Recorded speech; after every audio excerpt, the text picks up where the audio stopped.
Welcome everyone. Thanks for joining us and spending your lunch break with us. Hopefully you all have a drink and a snack to hand, and we'll try and keep this session punchy, short and sweet, so you have time for a further break over your lunch as well. And in the spirit of connection, I'd like to invite you all to engage with us throughout today's webinar. And one way to do that will be via the polls. You'll see from various points in our session, we'll invite you to participate in some polls. And the other way we'd really appreciate you communicating and engaging with us is through the Q&A panel. So not the chat panel, but the Q&A panel, which you should hopefully have at the top of the meeting. And if you drop questions in there whilst we're talking, we'll accumulate those questions and we'll look to answer them at the end of the presentation. So I'm Sam Gardner. I'm director and one of the founders of Boxclever. And I'm joined by my colleague and other director at Boxclever, Dan Young. And Dan is also our resident brand connections expert. And he's going to kick off today's session.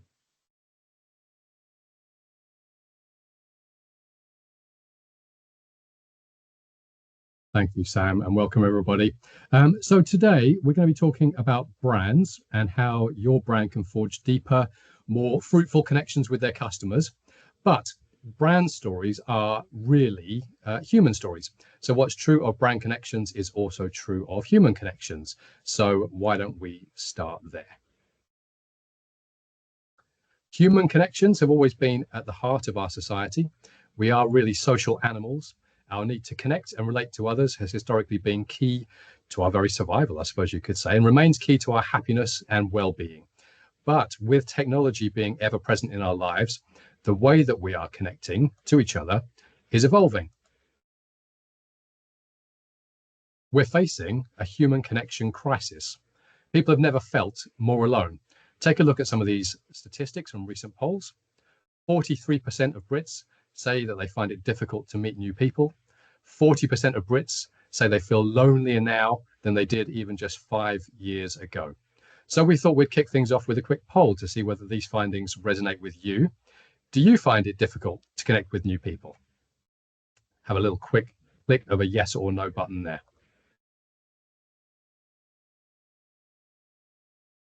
Oh my word. Okay, there you go. Pretty emphatic. 100%. No, coming down 75. This is good. Any more for any more? Right, I think we've leveled out there. So almost, no, we're still going. All right, I think we're there. Just over 2/3 of people say yes, they agree with the statistics here, that they find it more difficult than they used to meet new people. And yet, here's the thing, increasingly we point to statistics on social media as evidence that we're connected, we're liked, we're followed. In the digital age, the concept of connections has been revolutionized and can sometimes be, as we've just seen, misconstrued. Social media platforms like TikTok, Instagram, Facebook, they've all cultivated this culture where the number of followers someone has is seen as a measure of their influence and even their popularity. However, this perceived connectivity can be quite superficial. So this is what we're talking about when we talk about the illusion of connectedness. And in fact, it's not only superficial, we'd go so far as to say it's unachievable, with the goals that we're striving constantly towards, with goals that we're striving towards are constantly shifting according to various online algorithms. Followers are no longer the best indicator of value. For individuals, especially those ones using social media platforms to connect, this illusion of connection can be quite disheartening. It might lead to people equating their self-worth with follower count, fostering a dependence on external validation. People may feel increasingly isolated despite having a large online following, because that real and genuine connection that they crave remains elusive to them. The number of followers might inflate someone's sense of popularity, but it's no substitute for the meaningful relationships built through true engagement. Take Selena Gomez, for example. Back in 2017, she became the most followed person on Instagram. And yet take a look at this quote. She told Vogue magazine soon after that she'd freaked out at the news of becoming the most followed person on Instagram and referred to herself as an addict.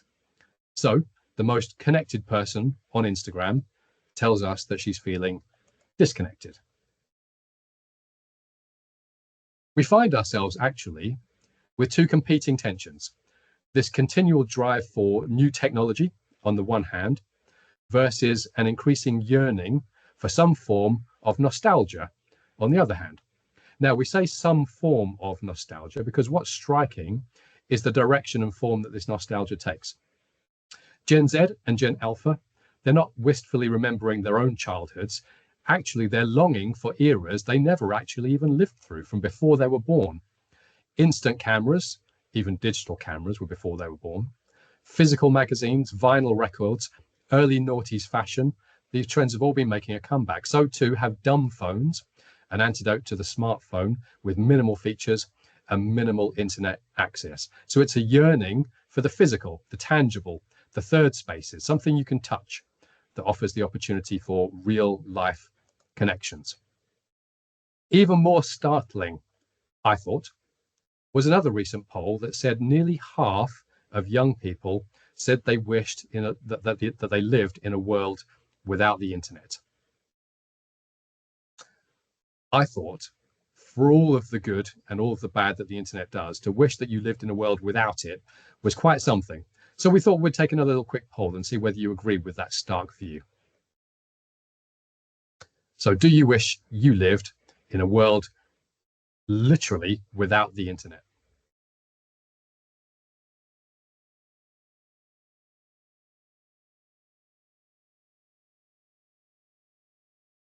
Everybody else see this moving as it goes. It's quite fascinating. We're at 2/3 saying no at the moment to 1/3 saying yes. So if this sticks, then it shows there's a bit of a disconnect between Gen Z and where we all are on this call. Clearly, of course, Gen Z have never lived in a world without the internet, so their nostalgia is based on something they don't know, whereas maybe we remember the 90s slightly differently. Okay, very interesting. Let's move on to brands.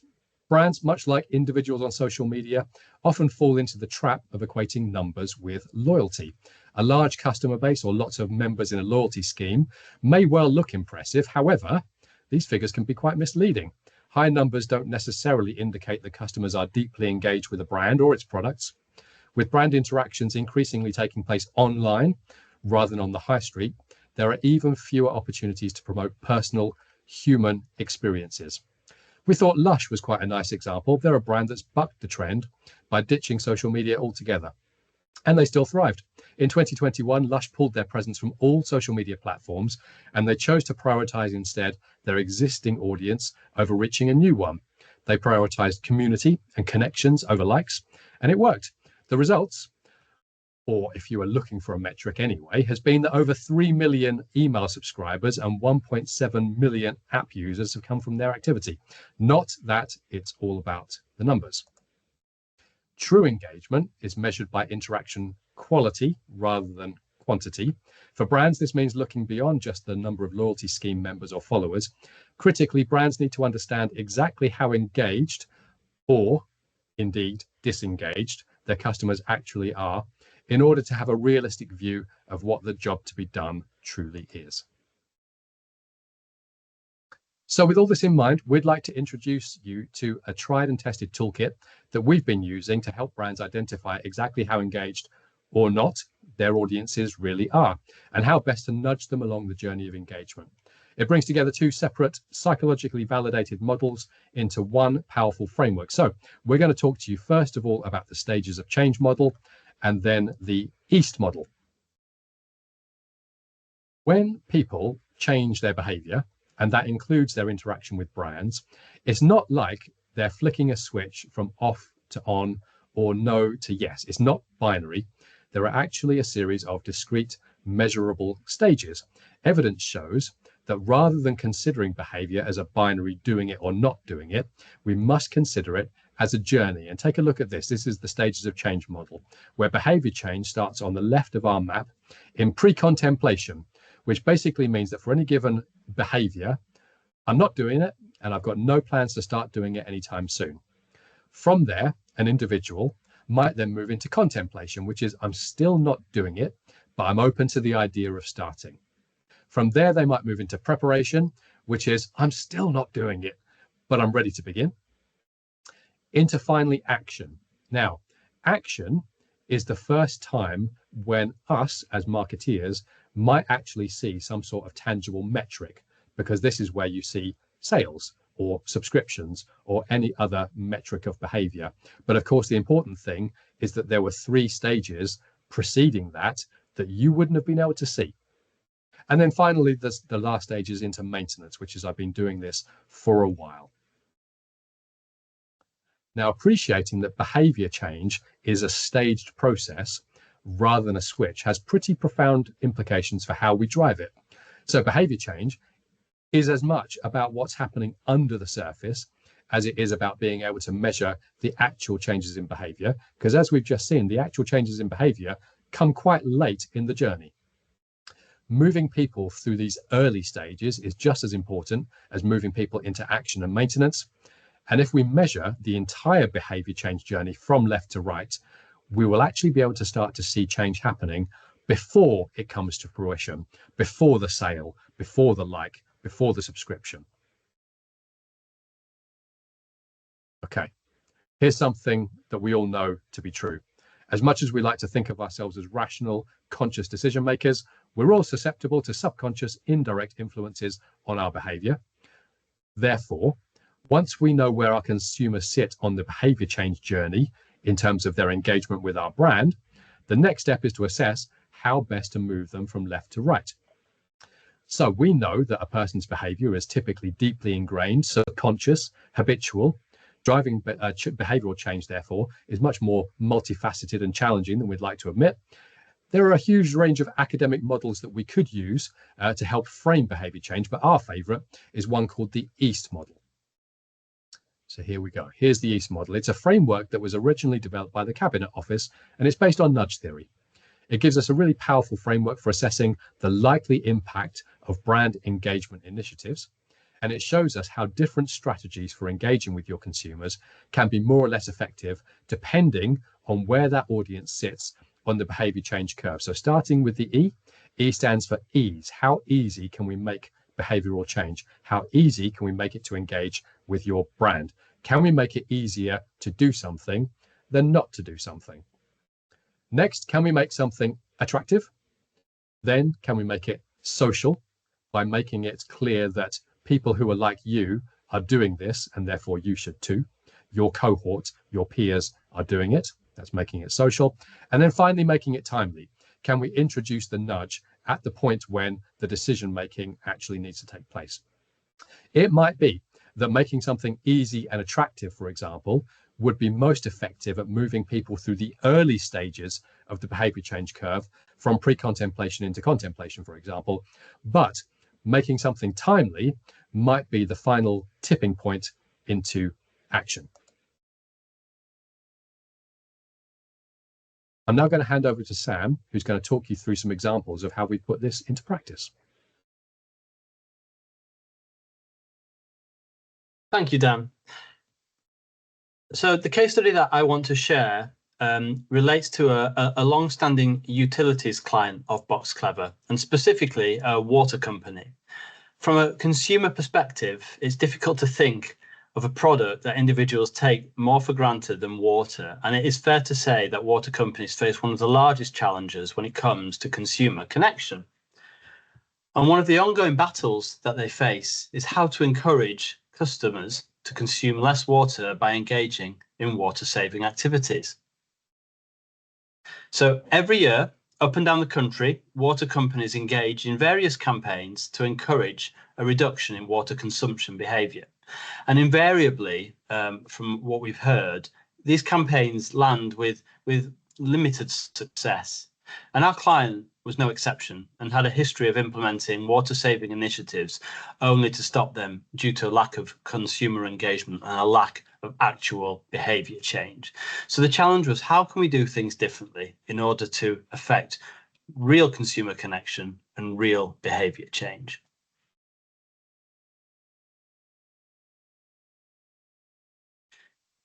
So we embarked on a 3-stage insight journey. And the first step involved educating the business that behaviour change was a gradual process. So just as Dan has already shown, we educated that it involves several steps before consumers actually exhibit any tangible behaviour change.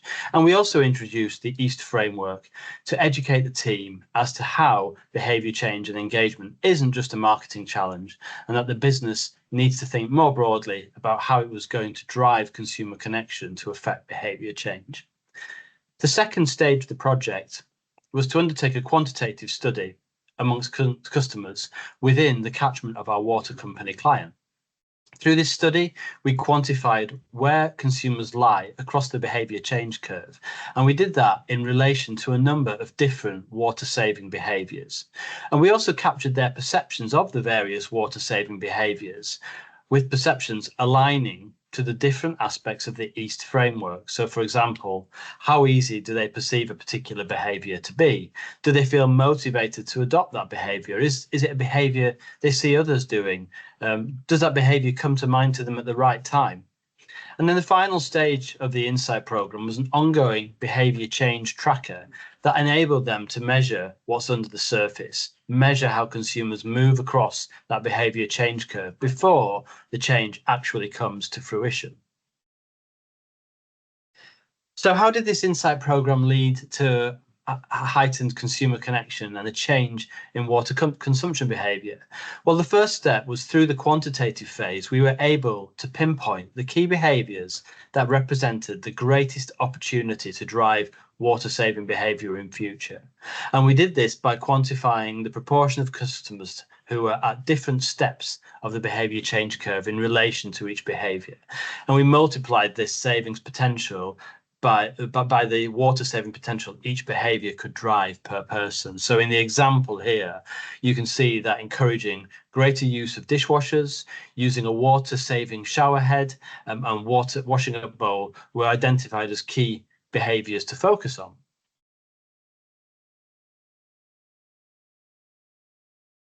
Having identified those key behaviours, what we were also able to do was use statistical drivers analysis to highlight the key levers to focus on in order to encourage different behaviours. So this led to a development of a series of initiatives that our client rolled out over a 12-month period. So, for example, one of the things that the quantitative stage demonstrated was that a significant number of consumers were on the cusp of putting a water filter jug in their fridge, which is a big saving of water versus running your tap until it's cold. And the key factor that tipped consumers into actually trialing and adopting this behavior, the drivers analysis revealed this to be the social side of this behavior. So when consumers saw their friends having water filter jugs in their fridge, it made them think, that's a good idea. I'm going to go out and adopt that behavior myself. And you can see on this particular slide how much more strongly the social aspect of behavior change mattered for storing drinking water in the fridge versus some of the other behaviors where timeliness was a much bigger driver of that particular behavior change. And so on the back of this insight, an initiative was rolled out, and our client introduced eye-catching water filter jugs that with the aim of consumers seeing those in other people's households and having it spark a conversation and encouraging even more customers to adopt this water-saving behaviour, so that this behaviour would snowball very naturally through those social interactions. And this was one of just several initiatives that were developed to encourage water-saving behaviour off the back of this piece of insight. The final and really crucial part, which was absolutely pivotal, was the ongoing behaviour change tracking. So over year one of the water-saving initiatives, our clients saw limited actual behaviour change taking place. However, through this ongoing tracking, we could observe consumers moving through the stages of the behaviour change model in significant numbers. So under the surface, we could see all of this activity happening, even though it wasn't coming to fruition in actual water consumption behaviour. And these changes under the surface gave our client the confidence that they were actually being effective in their activities, and they stuck with the program. And so in year two, what they started to see was those under the surface activities in behaviour change coming to those top two levels, the action and the maintenance. And as a result, they started to see genuine changes in water consumption happening in year two of the programme. It took time, given how disengaged consumers are with water consumption and the challenge that they had to drive that connection. So that's the end of the case study. And before we address any questions in the Q&A, I just wanted to take a moment just to say that the thinking behind today's webinar was brought to you by our Journeys and Decisions Centre of Excellence. So when it comes to understanding consumers' purchase journey and decisions, we believe that you can't just rely on what we're told. Seeing the bigger picture and identifying the nuance of the purchasing journey is complex and ever evolving. And to simplify this complexity, our observational and analytical approaches and applications of things like behaviour change help us identify key areas to focus on to drive investment, and the integration of these methods with shopper insights and advanced analytics helps our clients change the way that they think about customer journeys and decisions to drive the right outcomes for them.